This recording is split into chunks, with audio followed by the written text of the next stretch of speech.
Si Santiago ay naging sino sa English version? Sa Tagalog Bible, si Santiago ay naging sino sa English version? Sa red, James, sa white, Joshua, at sa blue, Joseph. Red, white, and blue, pili na kayo. Sino kaya? Okay. Ayan na. Sino nga ba si Santiago?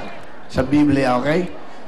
Eto na po. Sa Tagalog Bible, si Santiago ay nagiging sino sa English version?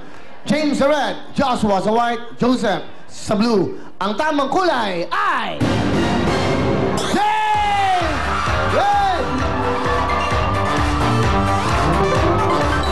Oh, pesto, hoy! Question! Sa mga bahay, saang silid karaniwang nakikita ang isang nibera? Sa mga bahay, saang silid karaniwang nakikita ang isang nibera? Sa red, banyo, sa white, garahe, at sa blue, kusina. Red, white, and blue, pili na kayo.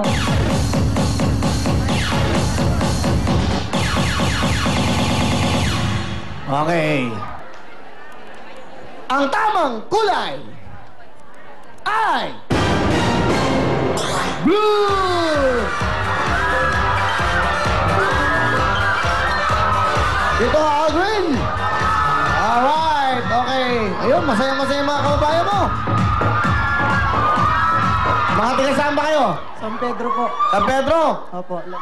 Laguna? Sila, natanggal sila sa sayaw. Pero meron naman kayong pambato sa ating red, white, and blue. Meron kang 10,000 bigay ng Bang Tumas.